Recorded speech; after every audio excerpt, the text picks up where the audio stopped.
सरकार के पास क्या है? बिल्डिंग, इंफ्रास्ट्रक्चर पूरा है, उनके पास बिल्डिंग है, ये सो सारी चीजें शार्प है, सारी चीजें उनके पास है, लेकिन उनके पास क्या नहीं है? उनके पास मजदूर नहीं है। देखते हैं ना कि फसल तो तैयार है लेकिन मजदूर है ही नहीं। सब कुछ है, पूरा सब कुछ, सारी प्रॉपर्टी भी है, लेकिन उनके पास मजदूर जो है वो मैनेजमेंट नहीं कर पा रही है, सरकार नहीं चला पा रही है कि कैसे चलाएं हम। तो उनकी सहभागिता इंद्रेश ने क्या कर दिया उनके साथ सहभागी, हम आपको सहभागिता देते हैं, हमारे पास कर्मचारी हैं, हम करते हैं उस काम को, हम आपके साथ मिल देते हैं, क्योंकि हमारे पास पौड़ी में क्या है, प्रॉपर्टी नहीं है। अगर इंद्रेश अपना हॉस्पिटल खोलना चाहे तो उसको बहुत बड़ा सेटअप करना पड़ेगा, उसको पूरा लैंड जो भी देखना पड़ेगा, लेकिन वो करोड़ों रुपए में चला जाएगा। तो उन्होंने कहा ठीक है, अच्छा करते हैं कि आपस में हम लोग सहभागिता कर लेते हैं, एक दूसरे से मिल कर लेते हैं, आपकी प्रॉपर्टी है और हम उस पर, अब उनका एग्रीमेंट हुआ होगा, अब एग्रीमेंट क्या हुआ हो तो वही जानते हैं। तो एग्रीमेंट में ये लिखा कि हमारे पास ये होगा, हमारे पास ये होगा, ये होगा, सो जो भी बैनर, सो क्या है, आपकी और हमारी सहभागिता होनी चाहिए, है कि नहीं? हमारी सहभागिता आपके संग क्या है और आपकी सहभागिता हमारे संग क्या है। सो यहां पर कह रहा है कि हम कहें कि हम उसके साथ सहभागिता है, फिर अंधकार में चले, अरे हमारी सहभागिता आपके संग चल रहा है, फिर काम सही नहीं करते हैं तो क्या है, हम गलत हो जाते हैं। कोई भी दोनों पार्टी जब एक दूसरे, जब दोनों पार्टी क्या हो गई है, एक हो गई है, अब थोड़ी अलग अलग हो गई, तो दोनों पार्टी को दोनों की बातों को समझना बहुत आवश्यक है। हम एक ही पार्टी नहीं कि साहब हमारा है, हम तो कर्मचारी, हम तो ये है सो है, प्लान वो नहीं कर। जैसे मैनेजमेंट कॉलेज है, और मैनेजमेंट कॉलेज क्या है, मैनेजमेंट का है, और सरकार क्या करती है, उनको तनख्वाह दे रही है। सरकार के पास बिल्डिंग नहीं है अभी यहां पर, लेकिन मिशन के पास क्या है, बिल्डिंग है। गवर्नमेंट स्कूल जैसे इन लोगों का है, उनके पास पूरा वो है, पूरी बिल्डिंग है, सब कुछ है, लैंड सब कुछ है, लेकिन उनके पास, सरकार के पास वो चीज नहीं है। स्टार्टिंग की बात करो जब वहां से रहा, तो क्या हो गया, दोनों ने क्या करा कि सरकार ने कहा कि ठीक है भाई, आपका स्कूल बहुत अच्छा है, हम आपके टीचरों को तनख्वाह दे देते हैं और आप अपने यहां पर इस्तेमाल करिए, और हमारा काम जो है पब्लिक के लिए काम है, उसके लिए आप करिए। ये सहभागिता हो जाती है, और इस सहभागिता को हमें अच्छी तरीके से निभाना चाहिए। सबसे बड़ी बात, हम इस सहभागिता को अच्छी तरीके से नहीं निभाते हैं, इसीलिए जो होता है वो गड़बड़ी आती है, और शैतान हम दोनों के बीच में आ जाता है ताकि सहभागिता बिगड़ जाए। एक अच्छा क्या है, कंट्रीब्यूशन दोनों का चल रहा है, दोनों आपस में मिल रहे हैं, और इसी आपस में मिल न मिलने के कारण शैतान आपको और हमको हमारे बीच में आता है, और हमको तोड़ना आरंभ कर देता है कि अरे बाप रे बाप, कितना अच्छी तरीके से इनका आपस में मेल मिलाप चल रहा है, और उसको तोड़ने की वो कोशिश करता है। आपने देखा कि आदम और हवा की सहभागिता, आदम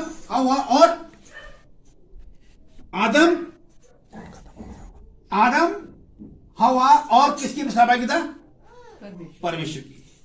परमेश्वर ने क्या कहा, भाई देखो मैंने तुम्हारे सब कुछ बना दिया है, सब कुछ अरेंजमेंट कर चुका है, लेकिन तुम इस आदम की वाटिका में रहो, और इस आदम की वाटिका में रहकर क्या करना, इसकी देखरेख करना, सब कुछ तुम्हारे लिए है, लेकिन एक फल उसको मत खाना। इंस्ट्रक्शन दे दिया। सरकार की और हमारी सहभागिता क्या है, मान जाए हम कहते हैं मिशन की और सरकार की सहभागिता है, तो क्या कहता है, सरकार क्या कहती है, मैं बहुत सरल तरीके से समझाने की कोशिश कर रहा हूं। सरकार क्या करती है, सरकार कहती है, हेलो बहुत धीमा करना, सरकार कहती है कि भ्रष्टाचार मत करना, हम आपके संग सहभागिता रख रहे हैं, लेकिन तो भ्रष्टाचार मत करना। अब सरकार आपको करोड़ों रुपए दे रही है और उसके ऊपर आप भ्रष्टाचार करते हैं, तो वो क्या है, आपकी सहभागिता सच्ची नहीं है, झूठी है। यहां पर ये कह रहा है, यदि हम कहें उसके साथ हमारी सहभागिता है और फिर अंधकार में चले तो हम झूठे हैं, हम सत्य पर नहीं चलते। हमारी सहभागिता सच्ची होनी चाहिए। अगर आपका और सरकार का दोनों की सहभागिता है तो सच्ची होनी चाहिए, झूठी नहीं होना चाहिए। सरकार ने कहा भाई आपको सही रेट पर आपको सही काम करना होगा, अगर आप नहीं करते हैं तो आपकी सहभागिता झूठी है।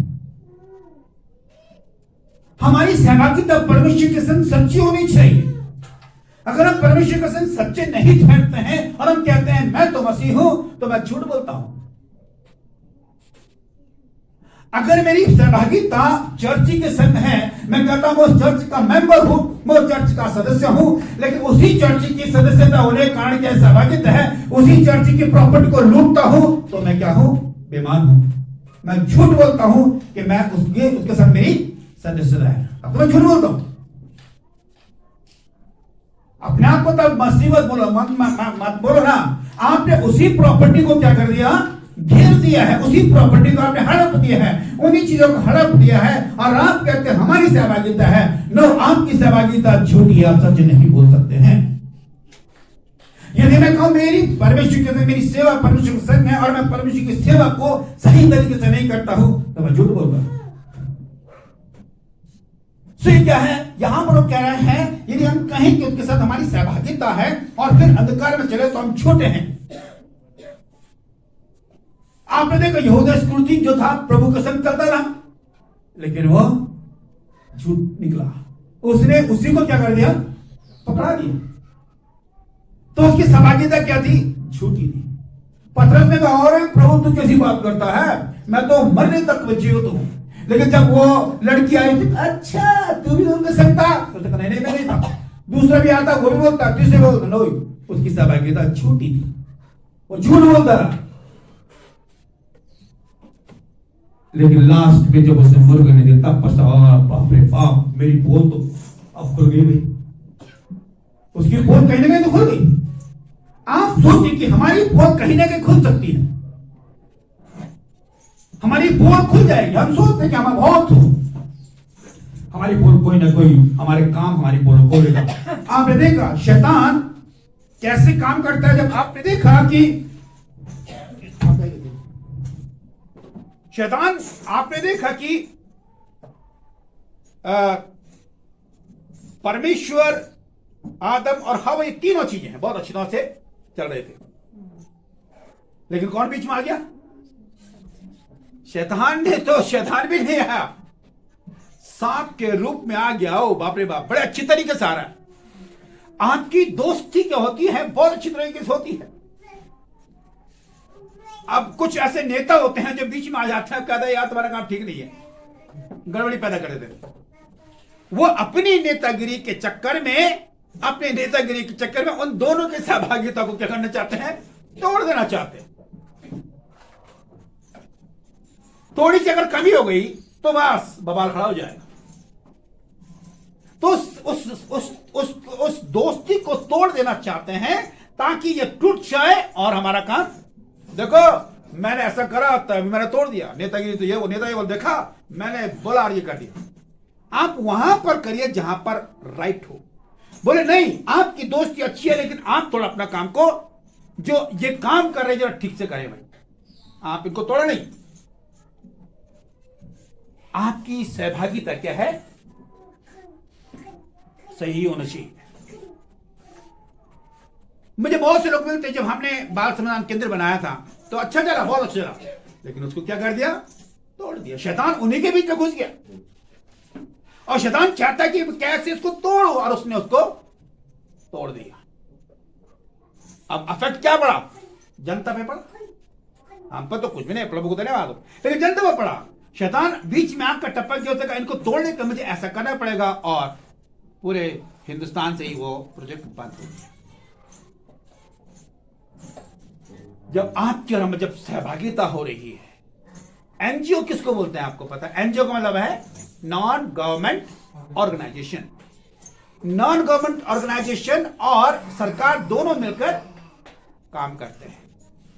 मंजू बहन जैसा आप लोगों का ऑर्गेनाइजेशन, तो मंजू बहन जिस पे काम करती है और सरकार के संग का, दोनों का क्या है? एक कोलैबोरेशन है, दोनों का एग्रीमेंट भी हुआ होगा। आपको नहीं, जो मालिक होगा उसके साथ एग्रीमेंट हुआ होगा।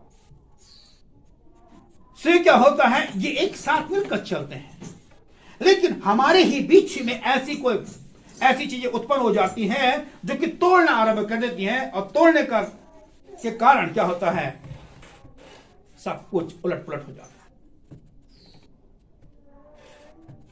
आपने देखा कि मैसमेंटर कॉलेज उस समय का बना हुआ है, गर्ल्स स्कूल उस समय का बना हुआ है जब कुछ भी नहीं था, उस समय कुछ भी नहीं था। लेकिन क्या हुआ, उन्होंने भी अच्छा काम किया कि सरकार ने भी अच्छा काम किया कि सरकार ने कहा हम आपको तनख्वाह देते हैं क्योंकि हमारे पास पैसा है। बहुत अच्छी बात है, वेरी गुड।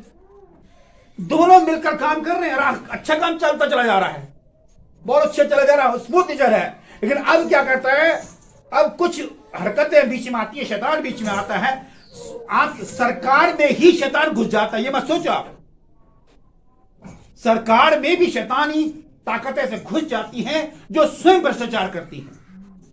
वो क्या है, वही शैतान हो जाता है, वही शैतान घुसता है। हम इस बात को नहीं सोचते। सरकार तो बहुत अच्छी कर रही है, आपके कॉलेज खोल दिया, ये खोल दिया, वो कर दिया, सब कुछ खोल दिया, आपका टैक्स के द्वारा जितने भी आप अपना टैक्स चुका कर रहे हैं उसके द्वारा सारे काम हो रहे हैं। लेकिन शैतान की चाल ये होती है, वो सरकार में भी घुस जाता है। मसीहों को बीच में तो घुसा सरकार में तो आराम से घुस जाता है। आज हम कहते हैं भ्रष्टाचार की बातें करते हैं, भ्रष्टाचार नहीं होना चाहिए, हम कहते हैं भ्रष्टाचार नहीं होना चाहिए, लेकिन फिर भी भ्रष्टाचार कर रहे हैं। तो क्या है, हमारी सहभागिता अगर है, हमारी सहभागिता कैसी होनी चाहिए, सच्ची होनी चाहिए। हमारी सहभागिता झूठी नहीं होनी चाहिए। मैं अपने देश के लिए सच्चा सहभागिता रखता हूं, मेरे पास यह होना चाहिए। मेरी सहभागिता देश के प्रत्येक नागरिक के लिए है। मुझे गडकरी का अच्छा लगा उदाहरण, उन्होंने बहुत अच्छा बोला। उन्होंने कहा कि मैं पार्टी का नहीं हूं, अब मैं पूरे देश के लिए हूं। जिन्होंने मुझे वोट दी मैं उनके लिए भी, और जिन्होंने मुझे वोट नहीं दी मैं उनके लिए भी हूं। एक अच्छा बात उन्होंने बोली, मैं अपने पूरे देश के लिए एक सेवक के रूप में कार्य करता हूं। ये अच्छी बात है। सो परमेश्वर क्या कर रहा है कि मैंने दुनिया से प्रेम किया है, मेरी सहभागिता को ही पर्टिकुलर लोगों से थोड़ी है, मेरी सहभागिता तो प्रत्येक व्यक्ति के संग है, प्रत्येक जाति के संग है, प्रत्येक व्यक्ति के संग है। जाति भी नहीं बोला उसने, मैं प्रत्येक मनुष्य के लिए सहभागिता रखता हूं, मैं हर एक के लिए रखता हूं। और उसके पश्चात शैतान हमारे बीच में आता है और हमारे बीच में ही आकर क्या कर लेता है, हमें डिवाइड कर देता है, हमें ही डिवाइड कर देता है। कहा है उसको, वो तो झूठा है, वो परमेश्वर को कहता है वो तो ऐसा, वो कहां जा रहा तू उसके पीछे यार, कहां तुम चंगे हुए, प्रार्थना करते हो चंगा ही नहीं होता, इसलिए छोड़ो यार, कहां लगे उसको चक्कर में। हमारी सहभागिता को तोड़ देना था, हमारा और परमेश्वर के संबंध को वो तोड़ देना चाहता है। यही तो होता है। आप ये बोलो, हबक्कुक की किताब में आप इस तरीके से बोलिएगा, हबक्कुक की पुस्तक में देखिएगा, सपन्या के लास्ट सपन्या का से पहले, चाहे पेड़ लगे या ना लगे, फल लगे या ना लगे, बहुत अच्छा बोलता है यहाँ पर, मुझे बड़ा अच्छा लगता है ये वाक्य जो उसने बोला। हबक्कुक का लास्ट पन्ने पर है, कहीं निकाला।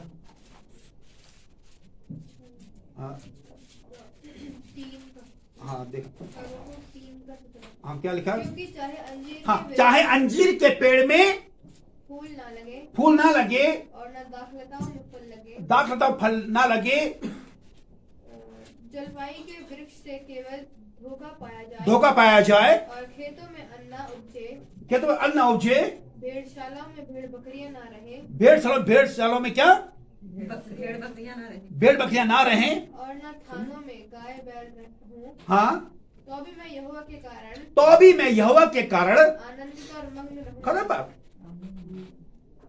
मैं फिर भी क्या है, मेरी सहभागिता परमेश्वर के संग बने रहेगी, मेरा प्रेम आपके संग बना रहेगा। चर्च कर आपका प्रेम बना रहना चाहिए। ये नहीं कि हम नहीं साहब, हमारा प्रेम बना रहे, हमको चाहे मिले या ना मिले, लेकिन हमारा प्रेम बना रहना चाहिए, हमारी सहभागिता आपके संग कंटिन्यू होनी चाहिए। यही परमेश्वर का वचन कहता है कि हमारी सहभागिता सच्ची होनी चाहिए, हमारी दोस्ती सच्ची होनी चाहिए, हमारी दोस्ती में ऊंच नीच नहीं होना चाहिए। हमारी दोस्ती में परमेश्वर का वचन कहता है कि मैंने अपनी सहभागिता तुम्हारे संग की है, मेरी सहभागिता क्या है, और उसने अपनी सहभागिता कैसे प्रकट करी? वचन की में लिखा है कि उसने हमारे लिए अपने आप को कुर्बान कर दिया। ये है सच्ची सहभागिता। सच्ची सहभागिता ये उसने अपने आप को कील ठोकी गई, उस पर पैरों में हाथों में, चाहता हूं नहीं भैया छोड़ दो, बोलो नो, चाहे तुम कील ठोको, चाहे तुम मेरे पर सब्बर भी मार दो, चाहे तुम मेरा खोपड़ा भी फोड़ दो, कुछ भी कर दो, लेकिन मैं अपने लोगों से प्रेम करता हूं तो करता रहूंगा। खत्म बात। बहुत बड़ी बात है। और ये सहभागिता, यही सहभागिता यूहन्ना भी कहता है, यही बात यूहन्ना भी कहता है कि जैसा वो ज्योति में है वैसे ही हम भी ज्योति में चले तो एक दूसरे से सहभागिता रखते हैं, और उसके पुत्र यीशु का लहू हमें सब पापों शुद्ध करता है। ये पुरानी बात है। अब हम इस पे चलते हैं। अब देखिएगा दूसरे का 15 पद में चलेगा, क्या लिखा? तुम ना तो संसार से और ना संसार में की वस्तु से प्रेम रखो। संसार में की वस्तु से प्रेम रखो। यदि कोई संसार से प्रेम रखता यदि कोई संसार से प्रेम करता है तो उसमें पिता का प्रेम नहीं देख है। लेगा। यदि आप भ्रष्टाचार करते हैं तो आप सरकार से प्रेम नहीं करते। आप बोल ही नहीं सकते कि मैं हिंदुस्तान से, मैं अपने देश से प्यार करता हूं। यदि आप अपने देश से प्यार करते हो तो आप भ्रष्टाचार नहीं करोगे भाई, साफ सुथरी बात। यदि आप अपने देश से प्यार करते हो तो देश के अंदर प्रत्येक धर्म और जाति के लोग रहते हैं। देश के अंदर प्रत्येक धर्म और जाति के लोग रहते हैं, इसलिए आप यह नहीं बोल सकते हो कि मैं अपने देश से प्यार करता हूं। यदि आप अपने देश से प्यार करते हैं, यदि आप अपने देश से प्यार करते हैं तो यह बात स्वाभाविक आ जाती है कि आप, क्या लिखा है इसमें अभी जो पढ़ा, न तो तुम संसार से, न संसार में की वस्तु से प्रेम रखो। यदि कोई संसार से प्रेम रखता है तो उसमें पिता का प्रेम है ही नहीं। अगर आप कहते मैं परमेश्वर से प्रेम करता हूं तो आपका प्रेम तो प्रकट भी तो होना चाहिए ना। आपका प्रेम तो प्रकट ही नहीं हो रहा। आपका प्रेम जो है दिखना चाहिए और आपकी सहभागिता भी दिखनी चाहिए कि मेरी कितनी सहभागिता है, हमारी सहभागिता कितनी है, कितना हम लोग, हमारा कंट्रीब्यूशन आपके संग है। उत्तरकाशी गए, जब उत्तरकाशी गए तो यहां से उत्तरकाशी जाना आसान थोड़ी है, खर्चा तो लगता ही है ना। ऐसा थोड़ी बिना उसमें चलेगा। अगर मैं कहूं नहीं यार यहीं आ जाना, तो मेरी सहभागिता उनके संग क्या है? कुछ भी नहीं है। लेकिन उन्होंने कहा कि पास जी आपको आना ही पड़ेगा, हालांकि टाइम था नहीं हमारे पास, लेकिन हमने कहा अगर हमारी सहभागिता आपके संग है तो चल पड़ो वहां, और हम चल दिए वहां। उन्होंने अपना पलावा ही बकरा हमारे लिए मार दिया। ओ बाप रे, क्या अच्छी सहभागिता, आनंद देखो। उन्होंने कहा हमारे पास जी आ रखे हैं, आज हम उनके लिए ये कर देते हैं। मुझे बड़ा अच्छा लगा। हमने तो मना कर दिया था नहीं ऐसा मत करो, लेकिन हमारे मना करने के बाद भी उन्होंने हमारी बात नहीं मानी और उन्होंने कर डाला। ये क्या है? एक अच्छी सहभागिता है, एक अच्छा प्रेम है।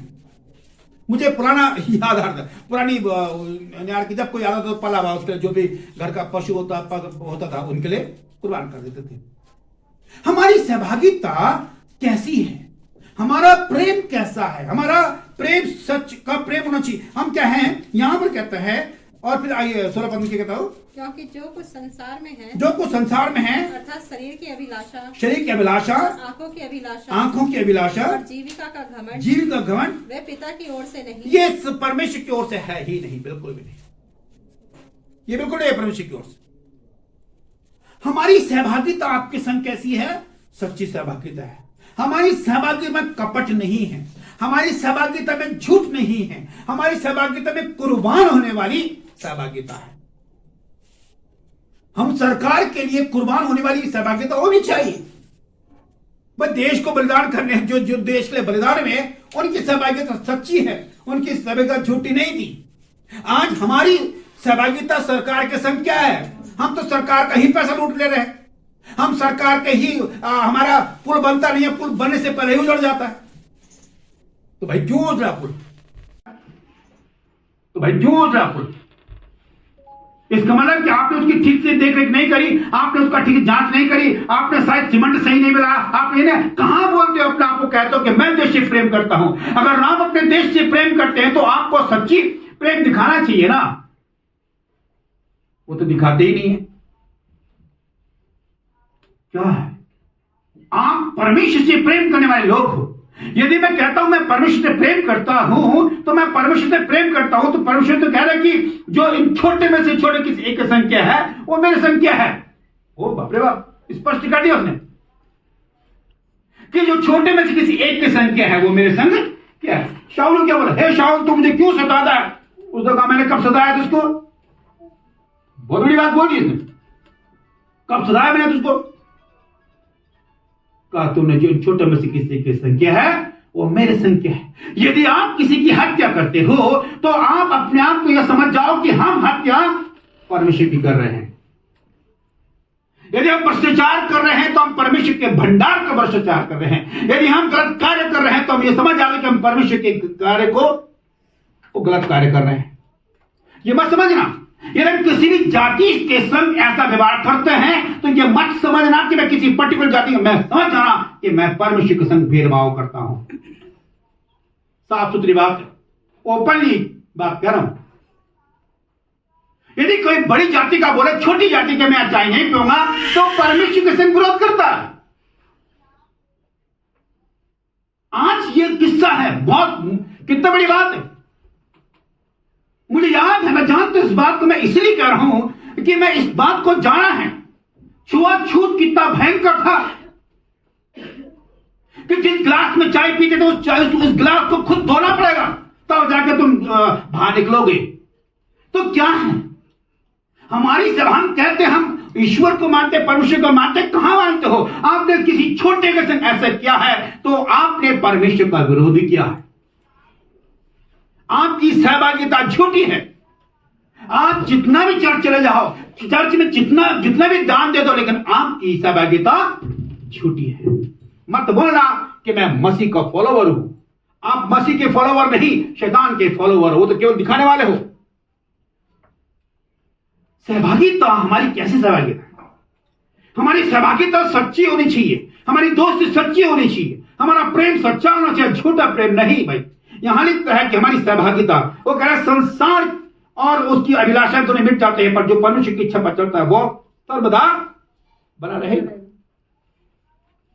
हमारी सहभागिता परमेश्वर के संग ऐसी परमानेंट होनी चाहिए, कुर्बान होने वाली सहभागिता होनी चाहिए। तो यहां कहता है आगे, मैं और आगे चलता हूं इसमें, आज फिर आगे बढ़ते हैं, तीसरे पद में चलते हैं सीधे। मैं यहां से पढ़ना तीसरे पद से।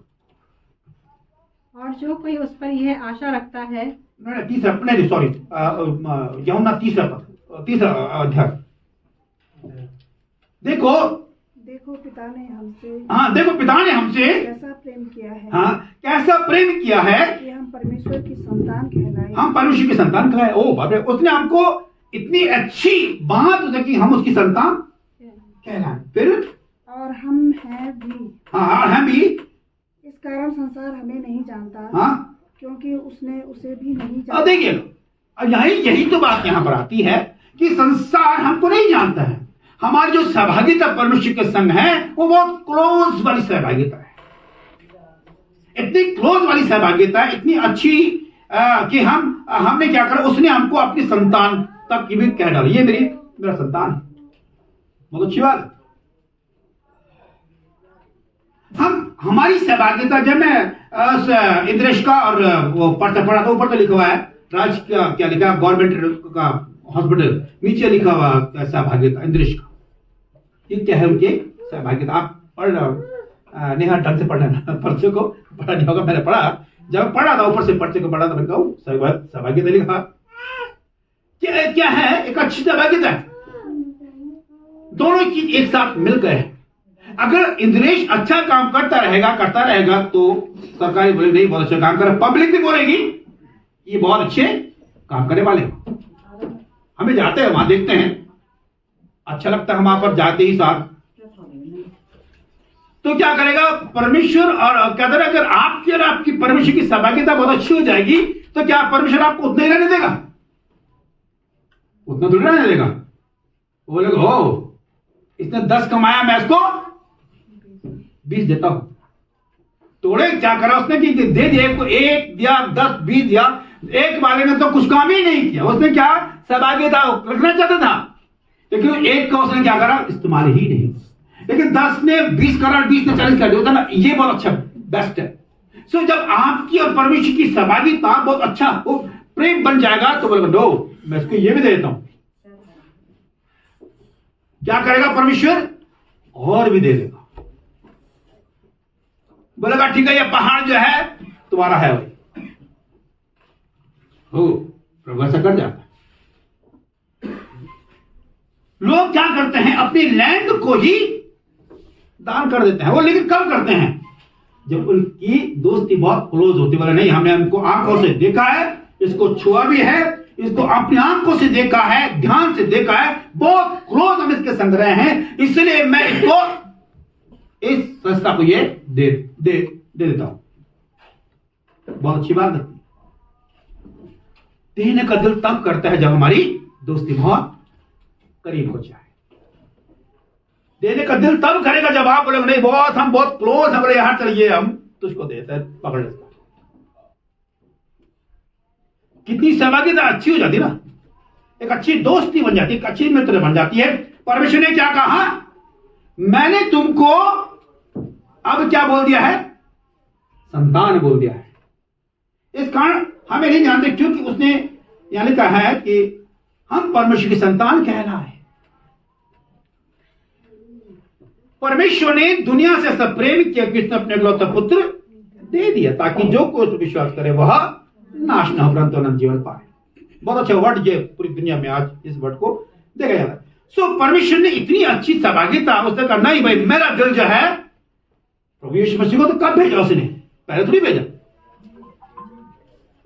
लेकिन उसने कहा कि नहीं मेरा प्रेम इतना है अब मैं अपने बच्चों को बचाने के लिए मैं एक ऐसा काम करता हूं कि मैं अपने बेटे प्रभु यीशु को भेजता हूं ताकि मेरी जो प्रकृति मेरा जो सहभागिता है मैं उनके लिए इनको बचा सकूं।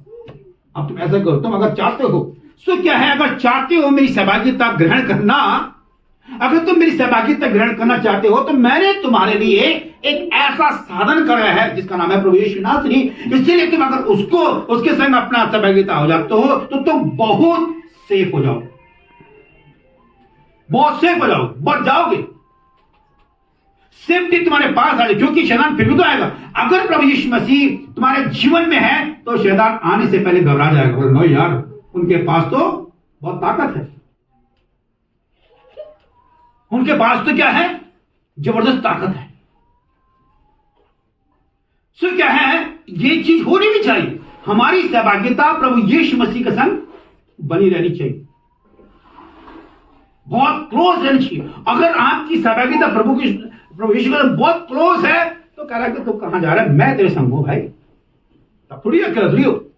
अब इंद्रेश के संग कौन है? सरकार है। सरकार तो बहुत बड़ी चीज होती है ना, सरकार के पास तो क्या है? सब कुछ है। सरकार एक सेकंड में चाहे कि इंद्र साहब बाहर हो जाओ, सरकार चाहे तो कर सकते, लेकिन क्या है आपस में क्या है एक अच्छा तालमेल जब बन जाएगा, दोनों का तालमेल बन जाएगा, बोलेगा नहीं हम और ले लीजिए, तो बोलेगा ठीक है आपने बहुत अच्छा काम किया, मैं आपको पूरा लैंड आपको दे देते हैं।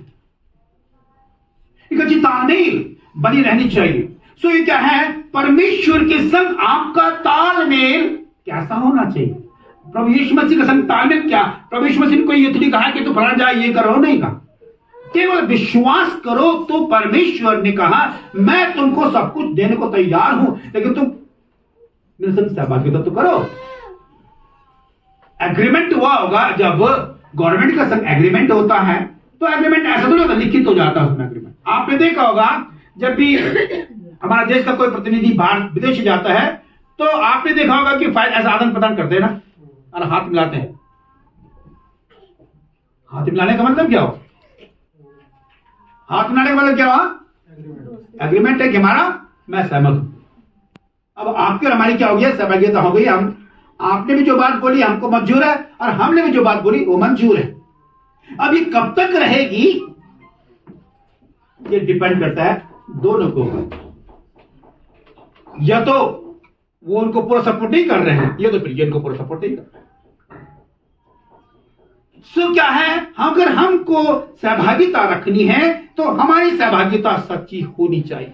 हमारी सहभागिता परमेश्वर के संग सच्ची होनी चाहिए, झूठी नहीं होना चाहिए। अगर आपकी परमेश्वर के संग झूठी सहभागिता है तो आपको कुछ भी नहीं देगा नहीं, वो तोड़ना आरंभ हो जाएगी। तो यदि आप बहुत क्लोज है उसके संग, वो एक तोड़ा के बजाय नहीं बोले 10 तोड़ा वाले को 20 कर दे, बोलते ओ इतने में तू बहुत वफादार रहा, क्यों ना मैं तुमको और पढ़ा दूंगा। फिर आगे चलते देखते हैं, एक और पद देखते हैं, आगे पढ़ना क्या लिखा है। हे प्रियो अब हम परमेश्वर की संतान, अब परमेश्वर की संतान हैं और अभी तक यह प्रकट नहीं हुआ। प्रकट नहीं होता। अब ये कहता कि हे प्रियो हम परमेश्वर की संतान हैं। अगर आप परमेश्वर की संतान हो तो क्या करोगे? अगर हर्षित अपने पापा की संतान है तो हर्षित क्या करेगा? क्या करोगे बोलो? किट्टू अगर अपने पापा मम्मी पापा की है तो क्या करेगी किट्टू? क्या करेगी? क्या करेगी? उनका नाम रोशन करोगी और क्या करोगे? अच्छा, अपने आप को हमेशा अच्छी करने की कोशिश करो। ये नहीं पापा आज नहीं है मैं गुटखा खा लेता हूं, पापा 2 रुपए दिया गए और दोस्ती के संग मिल गए। क्या होता है कि पापा की और बच्चे की क्या है, एक बहुत अच्छी सहभागिता है। आज सहभागी और उनका लड़का तो बहुत अच्छा है, उनका लड़का तो बहुत अच्छा है। अब हर्षित स्कूल जाता है, स्कूल में ही क्या होता है गुटखा खाना शुरू कर देता है। पापा को तो पता ही नहीं चल रहा, तो क्या हुआ? वो झूठा बोलेगा, ओ तुम झूठे बोल जाओ। लेकिन उनका नहीं, मेरे पापा ने कहा है इसको छूना भी नहीं है, मेरे पापा ने कहा मुंह से गालियां भी नहीं देनी है, मेरे पापा ने यह कहा है कि प्यार करना है। तो पापा के साथ तुम्हारी क्या है? अच्छा सहभागिता है, अच्छी दोस्ती है पापा। तो क्या है, अगर हम परमेश्वर की संतान हैं तो हमें उसकी संतान क्या रेणु पढ़ने से आगे। और अभी तक यह प्रकट नहीं हुआ हाँ? कि हम क्या कुछ होंगे। हाँ? इतना जानते हैं कि जब वह प्रकट होगा तो हम उसके समान होंगे, क्योंकि उसको वैसा ही देखेंगे जैसा वह देख लेंगे। अब मान लीजिए हर्षित के पापा को स्कूल के कोई नहीं जानता होगा। अगर जिस दिन इनके पापा हर्षित के पापा स्कूल गए तो क्या बोलेगा? तुम्हारे पापा ये हैं, ये बोलेगा मेरे पापा डॉक्टर हैं, प्रोफेसर हैं, डिग्री कॉलेज। ओ भी बाप रे बाप, ये है इसके पापा तो बहुत बड़े हैं। तो उसमें इज्जत किसकी होगी? पापा की थोड़ी होगी, तुम्हारी होगी। हर्षित के पापा तो बहुत बड़े हैं, है नहीं? हम खुश होकर स्कूल जाते हैं तो वो कहते हैं तुम्हारे मम्मी पापा हमेशा साथ में आते, हमको बहुत अच्छा लगता है। क्या बोलेंगे? क्या कहेंगे? मम्मी पापा की लव मैरिज हो रही वो क्या था लव मैरिज हो रही क्योंकि, और समझे हमारी लव मैरिज, हमारी लव मैरिज कोई, ये तो है हरियाणा की, मैं हूं गढ़वाल का, कहां से हो जाएगा प्रेम? खैर, तो क्या है, आपकी इज्जत बढ़ जाती है क्योंकि आपका कैरेक्टर बहुत अच्छा है, आपकी लाइफ बहुत अच्छी है, आपका परिवार की लाइफ अच्छी है, और हमारा परमेश्वर क्या कहता है? बहुत सुंदर है। हम परमेश्वर की संतान हो जाती, हमारी सहभागिता कैसी है? हमारी सहभागिता एक अच्छी होनी चाहिए, हमारी सहभागिता झूठी नहीं होनी चाहिए। अगर हमारी सहभागिता झूठी है तो हम झूठ बोलते हैं कि मैं परमेश्वर से प्रेम करता हूं, हम झूठ बोलते हैं। आगे क्या लिखता है? और जो कोई इस पर यह आशा रखता है वह अपने आप को वैसा ही पवित्र करता है जैसे वह पवित्र है। ओके, बिल्कुल सही बात कहता है, हमें वैसे ही रहना पड़ेगा। और अपने चौथे पद में, जो कोई पाप करता है, जो कोई पाप करता है वह व्यवस्था का विरोध अब देखिए, अब यहाँ पर स्पष्ट हो गया कि जो पाप करता है वो व्यवस्था का विरोध करता है। हम सरकार की तरफ देखते हैं, सरकार कहती है भ्रष्टाचार मत करो, सरकार कहती है हत्या मत करो, सरकार कहती है ये मत करो, वो मत करो, वो मत करो। उसके बाद भी हम भ्रष्टाचार करते हैं, उसके बाद भी हम आपको देश को लूटते हैं, उसके बाद भी अगर हम इस प्रकार की हत्याएं कर रहे हैं, झूठी झूठी हत्याएं कर देते हैं, अपने आप को उठाने के लिए हम किसी को भी सुपारी दे देते हैं, उनकी हत्याएं कर देते हैं, हम कुछ भी इस प्रकार की घटनाएं कर रही है, किसी को भी उकसा रहे हैं, तो हम क्या है, हम क्या है फिर? हम प्योर हिंदुस्तान, हम हिंदुस्तान का विरोध करते हैं, हम हिंदुस्तान की सरकार का नियम का विरोध करते हैं। हम क्या हैं? सरकार के पक्ष में नहीं है, हम हिंदुस्तान के पक्ष में नहीं है। हम झूठ बोलते हैं कि मैं हिंदुस्तानी हूं, हम झूठ बोलते हैं कि मैं हिंदुस्तानी हूं। यदि आप एक हिंदुस्तानी हो तो हिंदुस्तानी के अंदर तो हर एक व्यक्ति क्या है, रहता है, निवास करता है। आपको सबके लिए कुर्बान होना होगा, किसी पर्टिकुलर एक के लिए नहीं। अगर आप परमेश्वर की ओर अगर अपने आप को कहते हो, फिर आगे कहता है वो कि हम व्यवस्था का विरोध करते हैं, पाप तो व्यवस्था का विरोध है, तुम जानते हो कि इसलिए प्रकट हो पाप को कुआ ले जाए। परमेश्वर चाहता है कि सबसे पहले आप अपने आप को इन चीजों से हटा दो, इन संसार की वस्तुओं से अपने आप को हटा दो। जितना आप संसारिक हो जाओगे ना, उतना ही आप लिप्त होते चले जाओ। जितना संसारिक हो जाओगे ना, उतना ही लिप्त होते चले जाओ संसार में। और शैतान तो चाहता है कि आपको ये दे दूं, ये दे दूं, ये दे दूं, ये दे दूं, देता रहे। वो जानता है कि मैं जितना उसको दूंगा ये पाप में गिरता चला जाएगा। ये तो उसकी है, फितरत है ही जन्म। इसीलिए आपको बस सीमित रहना होगा। सीमित का मतलब है आप देखिएगा परमेश्वर का संकल्प, आपको डेवलपमेंट परमेश्वर से होना चाहिए। अय्यूब किसके संग चला? परमेश्वर के संग चला, उसको सब कुछ मिल गया। परमेश्वर अपने आप आपको देता रहेगा, धीरे धीरे देता रहेगा। ऐसा मत समझ को नहीं देगा। और ऐसा ही व्यक्ति जब आपकी सहभागिता परमेश्वर के संग है, तो जो आपको ऐसा करेगा, आपको बिल्कुल, आपको बहुत अच्छी लाइफ देगा और आनंदित रहोगे, आप खुश रहोगे, हमेशा आप आनंद रहोगे। 59 ईयर्स में हो चुका हूं, लेकिन फिर प्रभु धन्यवाद है 300 किलोमीटर की गाड़ी चला सकता हूं। कम होता 300 किलोमीटर चलाना। उसके बाद में थकान नहीं लगी, फिर भी आया, सोया नहीं, फिर भी काम करते चला गया। प्रभु धन्यवाद। 300 किलोमीटर चलना आसान थोड़ी है। उससे भी ज्यादा गया हूं मैं, ऐसे भी नहीं, मैं उससे भी बहुत मैंने ड्राइव की है और अभी भी कर ही रहे हैं प्रभु दया से। हमारी सहभागिता अगर परमेश्वर के संग है ना, तो आप कभी मत सोच रहे कि मैं कमजोर हूं। आपको परमेश्वर आपको सामर्थ्य भरेगा, ये पक्की बात। हम तो गंगोत्री तक जाने के पक्ष में थे, लेकिन दूसरे दिन आज हमें बर्थडे था, इसलिए अगर बर्थडे नहीं होता तो हम जरूर पहुंच जाते वहां।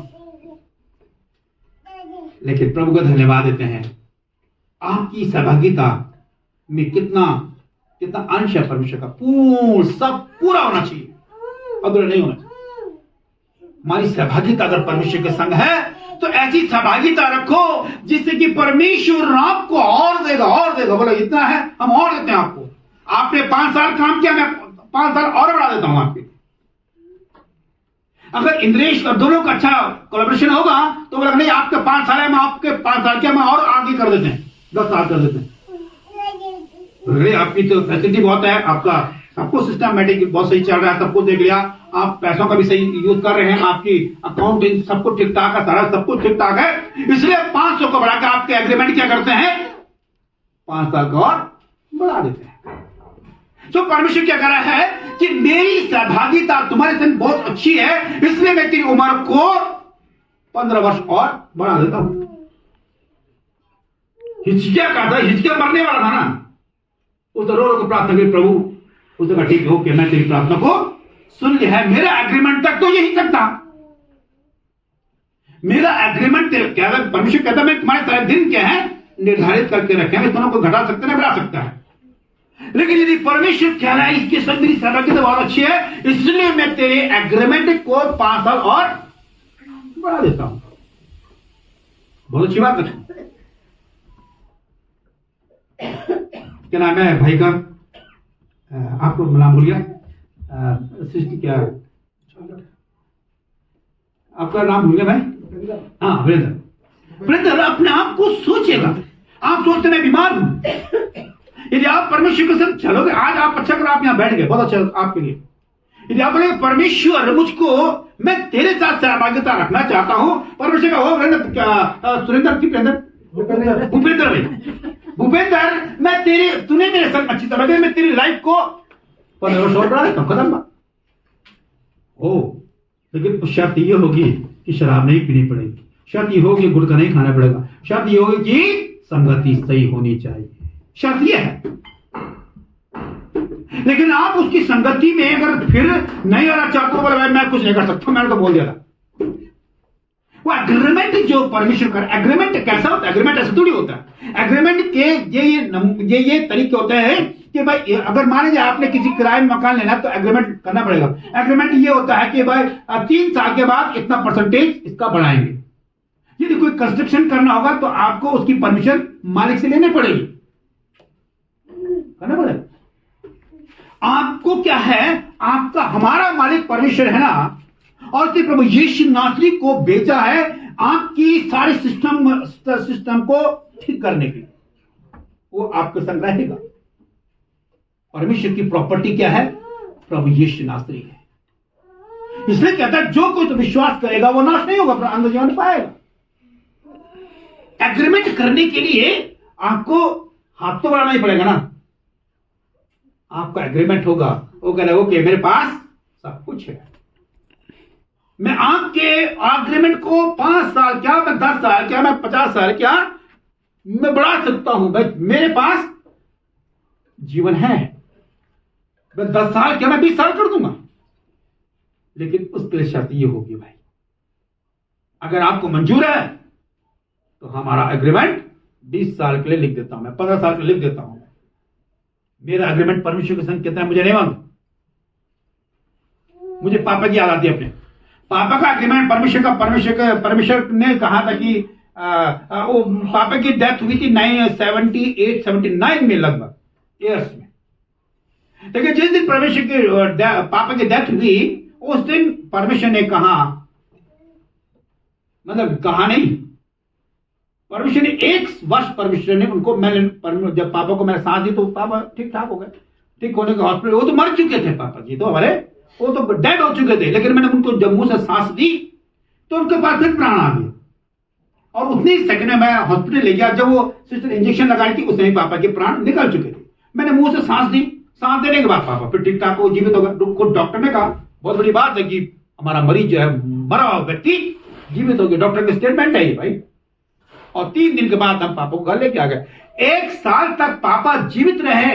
पापा ने अपने इस पर डेट पर 27 की डेट का गोला करा हुआ कि मैं प्रार्थना कर, इस दिन हम प्रार्थना करेंगे। लेकिन प्रार्थना कहां से करते? परमेश्वर ने कहा आपकी बात फूक मत मानना। ये 4 दिन पहले परमेश्वर मुझे एक सपना दिखा कि आपकी बात फूक मत मानना। अच्छा मैं तो भूल गया सारी बात। और ठीक वही माना है, वही दिन है, वही सेम डे सेम 1 साल का परमिशन एग्रीमेंट दे दिया कि चल तूने फूक मारी है तो मैं तुझे बताता हूं कि मनुष्य के दिन मेरे निर्धारित करके रखे। सब कुछ करा, इतना जॉली ग्रांड ले गया पापा। जॉली ग्रांड लाने से पहले रुद्रप्रयाग में देवप्रयाग में की डेथ हो गई थी और आगे नहीं पढ़ा पाए। प्रभु का धन्यवाद देते हैं। आपका एग्रीमेंट अगर आप बढ़ाना है अपने आप को, प्रार्थना करिएगा और अपनी सहभागिता सच्ची रखिए, झूठी मत रखिए। अगर आपकी सहभागिता परमेश्वर के संग सच्ची है तो वो कहता है कि मैं तुझको लंबी आयु प्रदान करूंगा, बीमारी निकल के चल जाएगी। यदि तेरा एग्रीमेंट मेरे संग है ना, ये तेरा सहभागिता मेरे संग है तो कोई बीमारी नहीं आएगी, कोई डेंगू भी नहीं बैठेगा भाई। कोई कहता है ना कि दिन में होने वाला 3 तेरे ऊपर बैठेगा, कोई भी तेरा नुकसान नहीं कर सकता।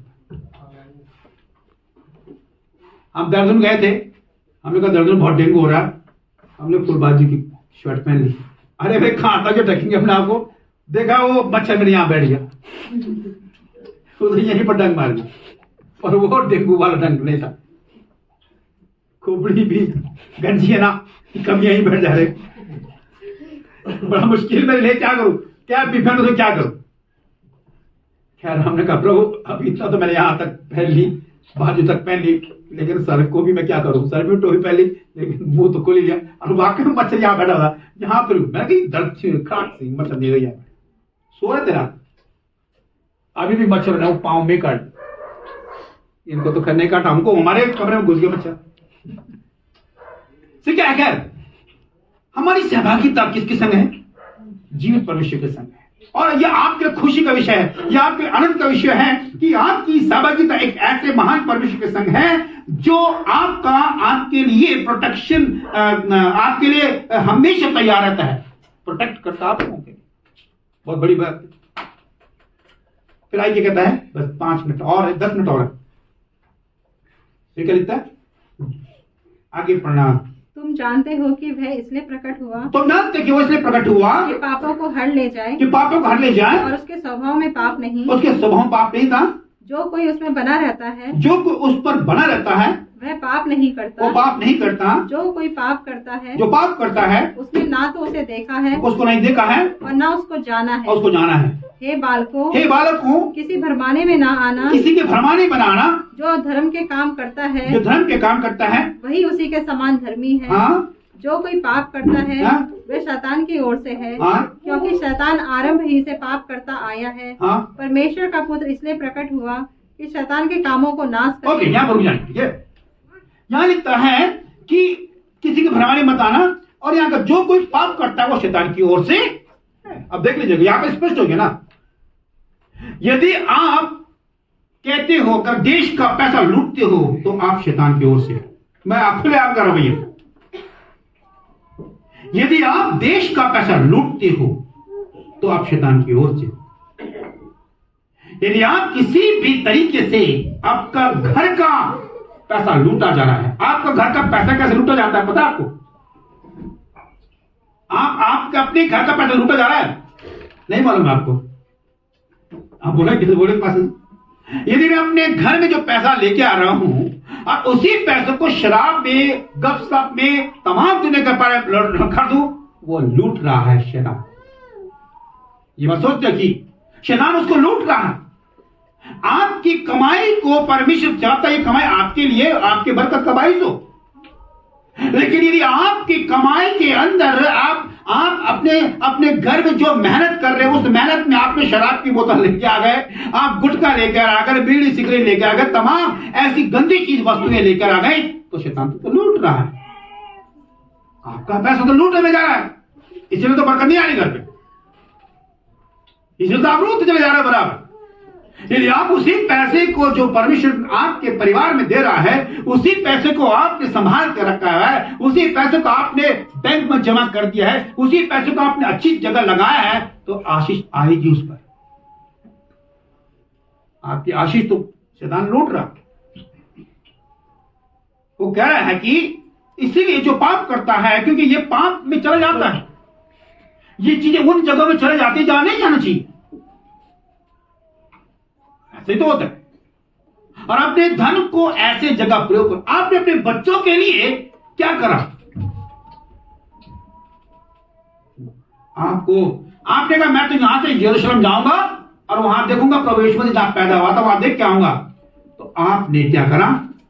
अपने धन को बर्बाद कर दिया। बड़ा अजीब लगेगा ना आपको।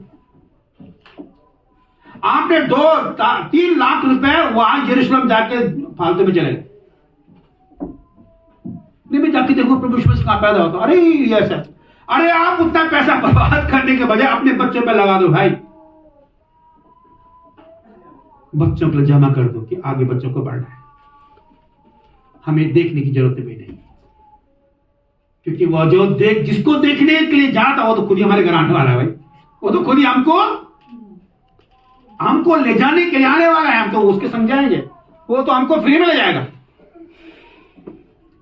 वो थोड़ी मांगे हाँ भाई सोनू टिकट लाओ, मुझे तुमको जाना है साथ में, टिकट लाओ, बिना टिकट लाओ। वो नहीं, वो देखा मैं आऊंगा तुमको लेने के लिए भाई, अभी जाओ वहीं आराम से रहो, वहीं प्रार्थना करते रहो, वहीं संगति करते रहो, सुसमाचार सुनाते रहो, लोगों को बताते रहो। वो ये चाहता है, वो ये चाहता है कि जाओ और दुनिया की चोट तक जाओ, मैं तुमको सुसमाचार सुनाने के लिए। देखने की जरूरत नहीं है कि कहां प्रभु यीशु मसीह कब्र है, कहां प्रभु यीशु मसीह पैदा हुआ। ओ ये बात बिल्कुल भूल जाओ। इस बात कहां से आया? मैं यरूशलेम कहता अच्छा जी ये वहां का तेल है और ये वहां का पानी है, यरदन का पानी है, इससे क्या होगा? अरे प्रभु यीशु मसीह यरदन में तो बपतिस्मा लिया था। अच्छा वो पानी तो कब के चले गया, अब तो नया पानी होगा, उसमें तो शैतान भी डूबा होगा। तुमने देखा? अरे उसमें तो शैतान भी क्या होगा भाई? अरे भाई ये जरूरत भी नहीं। प्रभु यीशु मसीह पानी के ऊपर भी चला। प्रभु यीशु मसीह तो यहां पहाड़ में भी आया और हमारे घर में भी आया। पूछ लो मेरी मां से, उसने कहा कल मैं तेरे घर में आया था, तेरे घर में मैंने खाना खाया, तो मिला तो यही यरूशलेम है भाई। क्यों माँ जी सच बोल रहा हूं कि नहीं बोल रहा हूं? ये बोला था ना जब परमेश्वर ने आपके घर पर जब कहा तब आप एक गाना गा, तेरी शीरीन आवाज मैं सुनता, गाना गाया था आपने। जब आप रोटी, ये माँ रोटी बना दी थी उस टाइम, चूल्हे की रोटी, आंख तभी तो इनकी आंख खराब हुई। ये आज हमारी दीदी को डेथ हो गई, उसने अपनी आंखों से प्रभु यीशु मसीह को देखा, अपनी आंखों से देखा कि आज हम, उसने खुद ही बोला कि मम्मी आज हमने प्रभु यीशु मसीह को देखा है। हमारी दीदी और हमारी फूफू जी की दीदी, वो दीदी तो आज भी जीवित है। अगर कभी आएंगे, उनका नाम है वायलेट मैसी, अगर कभी आएंगे तो यहां पर खुली गवाही दे, हाँ ये सच्ची गवाही। तब परमेश्वर ने कहा कि मैं कल तुम्हारे घर में आया था, मैं तुम्हारे घर में भोजन किया। अरे भोजन क्या किया? क्या भोजन था? हमारी पूरी रात भर प्रार्थना चलती रही, रात भर प्रार्थना छुट्टी ही नहीं। पवित्र आत्मा सब भर गए। लोगों ने मजाक बनाया, लोगों ने हंसी मजाक बना रहे, कल तो इनका भूत आ रहा था, ये लोगों ने मजाक बनाया। लेकिन परमेश्वर का धन्यवाद देते हैं, परमेश्वर ने हमारा मजाक नहीं बना। आज भी हम परमेश्वर के संग वैसे ही हैं जो 71 में थे, वही आज भी हैं, वही आज भी हैं। परमेश्वर तुम्हारे घर में आया भाई। चलो हमारी बात नहीं मानते हो तो आप वो पास्टर कैलाश की बात तो मान लो। पास्टर कैलाश जो श्रीनगर में, कीर्तनगर में था, वो हमारे घर पर आया था रात को, जहां पर आज हमारा किचन है ना, ये पहले बरांडा था, किचन तो हमारे नीचे था। पुराना घर की बात कर रहा हूं, उस समय ये पूरा कुछ भी नहीं था। वो कैलाश कहता है कि आज मैंने निर्णय किया कि अब मैं परमेश्वर की सेवा नहीं करूंगा। और तब परमेश्वर ने उससे कहा, प्रभु यीशु मसीह उसके सामने कहा, खड़ा हो गया, बस हो गया तेरी सेवा। और कहा मैंने वही निर्णय आपके सोफा सेट में कहा, मैंने निर्णय लिया, प्रभु मुझे माफ करना, मैंने गलत फैसला लिया। और आज वही कैलाश फरीदाबाद में इनके घर पे मिला। जब मुझको देखा तब ये तो नहीं माना था उनको, आप उनको जानते हो? मैंने इन्हीं से पूछो ये कैसे जानते हो? उसने कहा हाँ पास्टर जी को कौन नहीं जानता होगा, मैं तो इनके घर पे रुका। वहीं से मेरी मिनिस्ट्री फिर से शुरू हुई, क्योंकि मैंने दर्शन को देखा। चलो कैलाश की बात ये मान लेते हैं। अब साधु की तो बात मानोगे आप? एक साधु आया जो यात्रा में जा रहा था। मैं यहां इस चौक में झाड़ू लगाता हूं डेली, मतलब अब नहीं लगाता हूं, मेरा ऊपर तो लगाता हूं, नीचे पिंटू लगा रहा था। तो सुबह में झाड़ू लगा रहा था, खादी का कुर्ता पहना हुआ था, तब तक एक साधु आ गया। साधु कहता है कि मैं जा रहा हूं यात्रा में। मैंने कहा मैं भी यात्रा में जा रहा हूं। उसे अब यात्रा में जा रहा हूं, ये घर के जमीन का मतलब एक शरणार्थी के रूप में हूं, यहाँ ठहरा रहा हूं, इसमें बस। उसने भी समझा, बात भी ठीक ही बोला, क्योंकि मेरी दाढ़ी बड़ी हुई थी।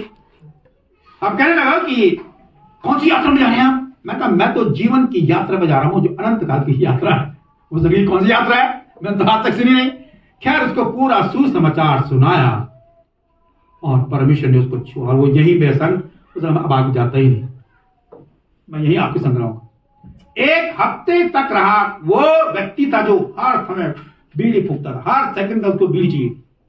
यार एक हफ्ते तक उसने बीड़ी नहीं पी, और न पीने के कारण एक हफ्ते के बाद उसको बीड़ी की याद, तब उसने फुटावाई ढोलक बजा दी, क्योंकि बहुत अच्छा संगीतकार था। हमने जब गाने गाए, प्रार्थना करी, वो सी बरांडे में, और कहता है रात को मैं सो गया। सोया, सोने के बाद मुझे वो बाबा दिखाई दिया। वो तो बाबा ही बोलता प्रभु यीशु मसीह को, तो मुझे बाबा दिखाई दिया। उसने कहा मुझको से मिला, आज मेरे दर्शन हो गए, कहा ऐसा। और वो हमारी छोटी बहन मधु थी, तो उसने कहा ये बेटी भी आई मेरे सपने में और वचन को सुना रही है, बता रही थी। और कहा मैं तो आज तक है उसका पता नहीं है कहाँ बचा है नहीं बचा है, वो तो स्वर्ग में हमारी मुलाकात होगी। तो प्रभु यीशु नासरी तो इस घर पर उपस्थित है भाई, तो मैं फिर यरूशलेम पे आ जाऊं? कह रहा मैं तेरे ही घर पे हूं भाई, मैं तेरे ही पास मैं तेरे ही आ जाऊंगा। तो ये क्या है, हमारी सहभागिता परमेश्वर के संग यात्रा करने से थोड़ी होगी।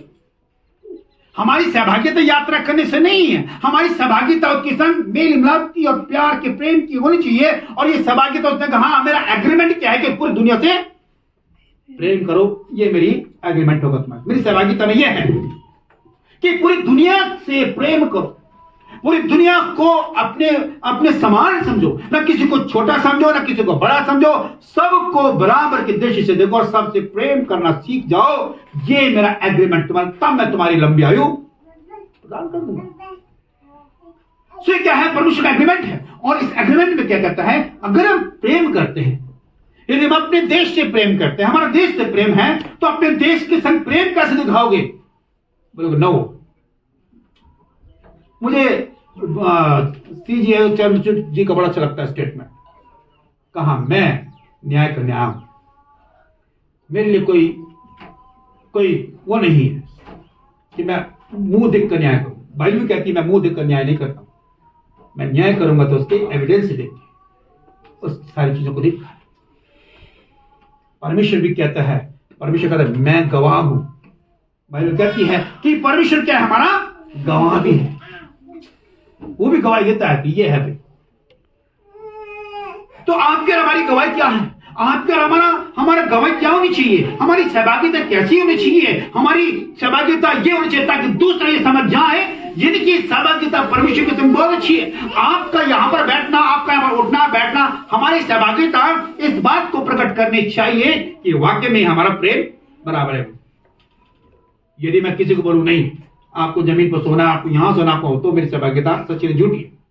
जिसको जहां मिल जाए वहां सो जाओ, अच्छा लगता है। डॉक्टर वीरेंद्र है, चाहे कुछ ही बोलो, डिग्री कॉलेज के प्रोफेसर है, आई के डायरेक्टर बन जाएंगे, वो भी आके मेरे ऑफिस में वहीं जमीन पर सो जाते हैं। हमको बड़ा अजीब सा तो लगता है, लेकिन इनका नम्रता दीनता का स्वभाव इस बात को प्रकट करता है कि परमेश्वर के संग इनकी सहभागिता कोई तो परमेश्वर देखेगा। आपकी सहभागिता बहुत ही फर्क होनी चाहिए, बहुत डिफरेंट होनी चाहिए।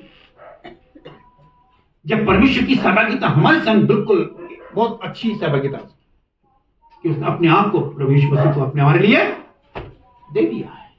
जब क्यों तो परमेश्वर भैया कहां वो और कहां कुछ भी नहीं है उनके संग, लेकिन उसने हमारे संग इतना प्रेम किया कि उसने अपने इकलौता पुत्र भी दे दिया। कोई बात नहीं मेरे लिए, तुम ले जाओ लेकिन इस पर विश्वास करो, ये सच्चा प्रेम दिखा देगा। और शैतान को मारने की ताकत का मैंने इसको दे दी है। इसीलिए हम ये कहते हैं, इसीलिए हम कहते हैं जो कोई प्रभु यीशु पर विश्वास करता है वो उसके द्वारा शैतान की ताकतें हारती हैं। ये तो सबसे अच्छा आपके फायदेमंद की वाली बात कर रहे हैं हम लोग, नुकसान की बात तो कर ही रहे हैं। यदि आपने प्रभु यीशु मसीह को अपने जीवन को धारकता स्वीकार कर लिया है तो आपके लिए तो स्वर्ग तक की सहभागिता मंजूर हो जाती है, अनंत काल की सहभागिता हो जाती है। और इस अनंत काल की सहभागिता को यदि आप छोड़ देते हो, ये बहुत बड़ा आपके लिए नुकसान का कारण हो सकता है। इसलिए किसी के भरमाने में बताना, और जो कोई पाप करता है वो शैतान की ओर से है, क्योंकि शैतान आरंभ से ही पाप करता है। परमेश्वर का पुत्र इसलिए प्रकट हुआ कि शैतान के कामों को नाश करे, शैतान के कामों को नाश करे। आपके अंदर अगर शैतानी जैसे काम है ना, तो प्रभु यीशु मसीह को अपना जीवन को धारण करता स्वीकार कर लो और वो शैतान के सारे कामों को नाश कर देगा।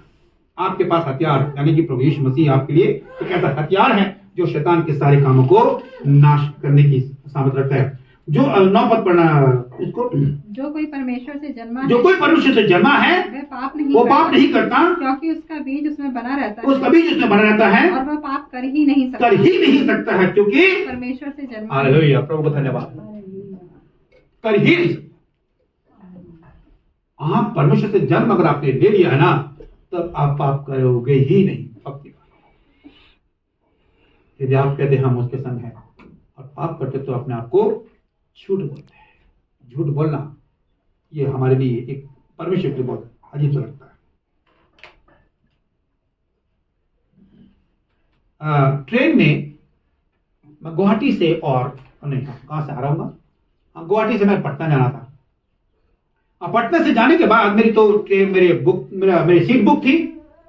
एक व्यक्ति आता है, मेरी सीट में जाके बैठ जाता है, क्योंकि सर मैं यहाँ बैठ सकता हूँ। मैंने कहा आपके पास टिकट? हाँ टिकट था ना, वेटिंग में है। मैं कहते मुझे दिखा दो, शो कर दो। उसको हरिद्वार आना था।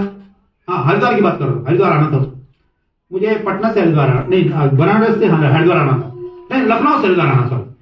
तो मैंने कहा इसको शो करो, तो दिखा टिकट। मैंने कहा ये टिकट तो वेटिंग वाली है ही नहीं, ये तो जनरल टिकट है। तो फिर वो माना, मैं कहा झूठ क्यों बोलते, सच बोलो ना। नहीं वो मैं भूल गया था। अरे भूल कहां से गया था भाई, टिकट लेने तुम गए हो, क्या भूलना होता का? पूरी उसके अंदर लोग उसको देखने लगे। मैं उसके ऊपर गुस्सा हो गया। सब लोग मुझे बेटा देखने लगे, बड़ा खतरनाक तरीके से गुस्सा। मैं कहा झूठ मत बोलो, अभी तुम हरिद्वार जा रहे हो ना, सच्चाई से जाओ हरिद्वार, झूठ मत बोलो। अपने आप को मत बोलो कि मैं ये हूं। क्या तुम झूठ बोलकर दर्शन करने जाओगे? गलत है। सारे वो लोग दे ये सर आप बिल्कुल सही कह रही हो। मैं कहा अगर तू सच बोलता तो मैं तुझको सीट दे देता, लेकिन तू झूठ बोल रहा है, झूठ बोल के टिकट दिखा रहा है, उसके बाद तुम झूठ बोल रहे हो। मैं कहता तुम तो जवान हो। मैं कहूँ साधु को देखो, साधु जमीन पर लेटा हुआ ना, जाके वैसे लेटो ना। कहा साधु को यहाँ बैठा दो। मैं कहा साधु मुझसे बोलेगा तो मैं बोलूँ। मैं कहा तू क्यों बोलेगा, वो लेटा है ना, उसको लेटे रहने दो, उसकी नींद डिस्टर्ब मत कर। लेकिन तू अगर कंफर्टेबल होकर जाना चाहता है ना, तो राइट वे कर। अगर तुझे कंफर्टेबल होकर जाना है तो टिकट बुक करा। झूठी तरीके से मत बोलो कि मैं धार्मिक व्यक्ति हूं और झूठ बोलता हूं। तुम गलत डिब्बे में बैठ गए। जनरल टिकट लिया है तो जनरल डब्बे में जाके बैठो। सारे लोग किसी ने भी कुछ नहीं बोल सका। सारे लोग बोले यस यू आर राइट, आप लोग सही बोला। मैं कहा अगर वो सच बोलता, अगर टिकट दिखाता, वेटिंग में है, तो पक्की बात है मैं करना आजाद लेट जब से कोई दिक्कत नहीं। मैं कहा अगर तुम मुझसे ये बोलता, सच बोल देता पहली लैंग्वेज में, तो मैं तुमको जरूर बताइए तू एक धार्मिक व्यक्ति, तुझे झूठ नहीं बोला, तू सच बोला तो बैठ चले से। और हमारी तो आदत ही ऐसी, हम दे देते हैं लोगों को सीट। हमारी ये नहीं कि साहब क्यों कर। और उसके बाद वहां से उठ के चला गया। मैंने गेट आउट फ्रॉम हियर। मैं कहा यहां नहीं बैठ सकते तुम, झूठ का स्थान मेरी सीट पर नहीं है। लड़का जवान था वो भी, हालांकि डर भी लगती है कि ना कहीं दूसरे से मुझको पिट दे। मैंने कहा देखा जाएगा जो लोग। लेकिन क्या था, आपको देखना पड़ेगा ना कि आप कितने सच बोल रहे हो। मैं जा रहा हूं यरूशलेम जा रहा हूं आप प्रभु यीशु मसीह के दर्शन करने के लिए, और रास्ते में जाने कितने झूठ बोल दिए। तो फायदा ही आपको वहां जाके आपका संबंध परमेश्वर की संख्या है। आप बोलते हैं कि मैं मसीह हूं, लेकिन मसीह के नाम पर यदि आपने कोई गलत काम कर दिया है तो अपने आप को मत बोलना कि मैं मसीह से जन्म लिया है। तो प्रभु का धन्यवाद है। और 10 पद में क्या लिखता है, इसी से परमेश्वर की संतान हाँ? और शैतान की संतान जाने जाते हैं। जो कोई धर्म के काम नहीं करता वह परमेश्वर से नहीं, और न वह जो अपने भाई से प्रेम नहीं रखता। ओके, यहाँ पर स्पष्ट हो गया। ठीक है, तो हम यहाँ पर इस बात को देख लेते हैं कि परमेश्वर की संतान और शैतान की संतान। अब आप खुद ही अपना आपको जजमेंट कर लीजिए। जजमेंट आपके हाथ में, किसकी संतान हो भैया, पता चल जाता है किसकी संतान है। आप परमेश्वर की संतान हो ना, तो आपका लाइफ स्टाइल बिल्कुल फर्क होगा। बिल्कुल फर्क होगा। आपका चलना फर्क होगा, आपका उठना फर्क होगा, आपका बोलना फर्क होगा। आप जहां पर भी जाओगे बोले यार ये व्यक्ति तो डिफरेंट दिखाई देगा। लेकिन पहले ही चोट में आपने कुछ बोला कि हाँ भाई जरा है, वो गड़बड़ है। परमेश्वर की संतान बनने के लिए आपको क्या करना पड़ेगा, उसकी सहभागिता को, एग्रीमेंट को स्वीकार करना पड़ेगा। और उसके एग्रीमेंट जब आपने स्वीकार कर ली तो तब पीछे मत आगे।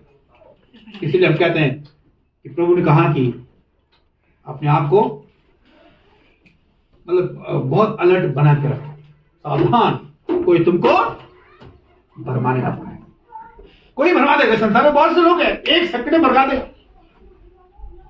क्यों भरमाने में कोई टाइम क्या लगता? वो आते हैं वो लोग जो फुटबॉल को क्या नाम है वो फेरी वाले आते हैं, कितने